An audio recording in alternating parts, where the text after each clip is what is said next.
we've seen Israel sort of lower their demands for a deal. However, there are a couple pieces that they refuse to budge on. One of the big parts that's preventing a deal right now is Hamas wants a ceasefire to be permanent or indefinite. Mm-hmm.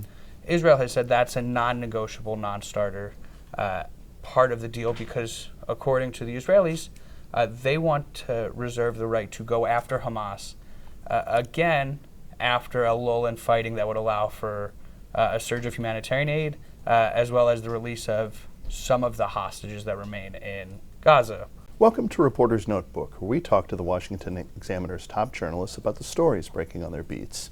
I'm Jim Antle, and I'm joined today by defense reporter Mike Brest. Mike, Secretary of State Blinken has been meeting with the Israelis, talking about the possibility of another offensive in Gaza. Get us up to date on what the status of these talks is. So at this point, all eyes are on Rafah.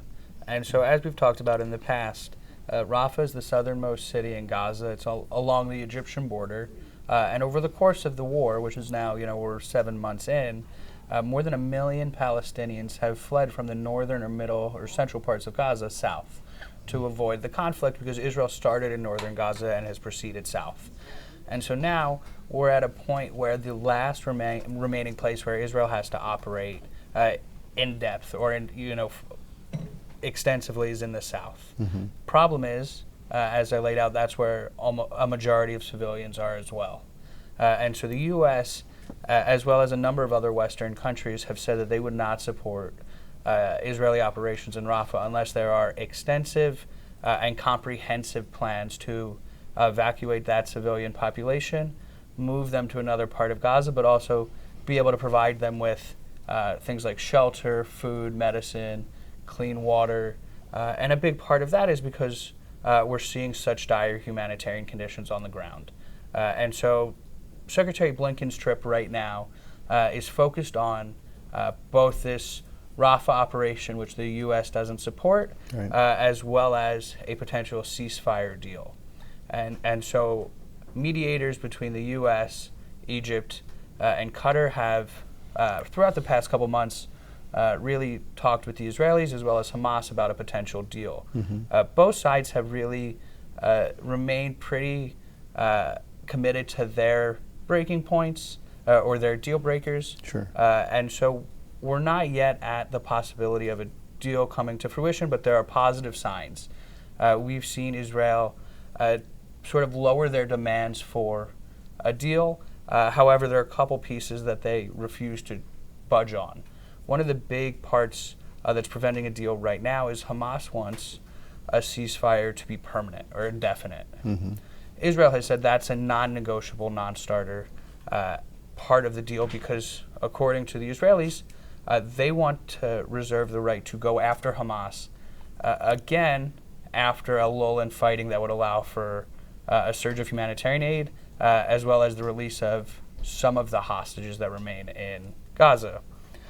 The U.S. is hoping, and they are encouraging Hamas to accept this deal, in part because it would prevent a Rafah operation, at least temporarily. Mm-hmm. The U.S. would like to see about a 6-week pause in the fighting. And so if they were to agree to such a proposal, before a Rafah operation happens, it would give the U.S. in particular, as well as the other mediators, 6 weeks to negotiate a pathway forward before a Rafah operation could even begin. And so the U.S. is really sort of pushing this proposal because it doesn't support an Israeli ground operation in Rafah, and yet we've still heard from the Israelis that they intend to go forward with it. So you mentioned the hostages. Where do they fit into all of this? So it's an important aspect because there are still 5 Americans believed to be held by Hamas. We've seen 2 proof-of-life videos in the last couple of weeks confirming at least 2 of them are alive or believed to be alive and okay at this point. Mm-hmm. About 100 hostages, a little more, were freed during the week-long pause in November, yet the roughly 130 that were left behind in that deal or not included, while we're still unclear how many are actually still alive, they've now been held without necessary food or water for now 7 months. And so there are concerns that time is running out for the hostages.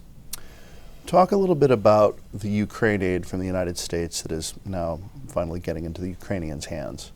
So the U.S. has already announced 2 military aid packages to Ukraine in the past week or so since President Biden signed the supplemental into law. The first was a $1 billion aid package that essentially the department had prepared ahead of time, had already pre-positioned in Europe, that would allow it to get pretty quickly to Ukraine, and we've already seen some of it reach the Ukrainian front lines.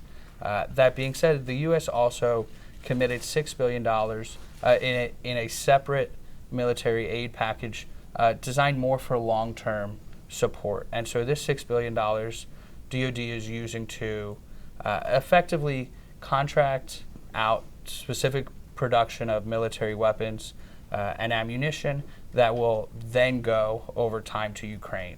And so the 2 packages announced collectively help Ukraine in the short term and the long term as they try to desperately reverse what's happened over the last couple months on the battlefield as they felt the effects of not having U.S. aid. So there was a strike in Syria that you've been covering for the past year. There's been an investigation into it. What were the findings of that investigation? So to back up a little, the strike that we're talking about occurred in Syria last May, so May 2023. Within a couple days of the strike, there reports came out that the person U.S. forces believed that they had killed was actually not who they had said it was.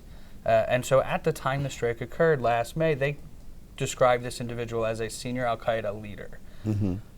Fast forward to today, and we heard from those same leaders that an investigation was conducted into these reports, and CENTCOM sadly confirmed that this individual who was targeted was a civilian. He was a father of 10, and he was herding his sheep at the time when a Hellfire missile was fired by an MQ-9 Reaper drone, and it killed him.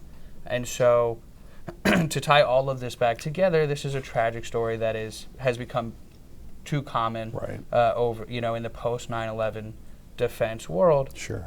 But it also can align to what we're seeing in Israel right now, between Israel and Hamas in Gaza, where we've seen the administration as well as Secretary Austin push the Israelis to do more to prevent civilian casualties. Thank you, Mike. You can read Mike and the rest of our national security team's coverage at washingtonexaminer.com.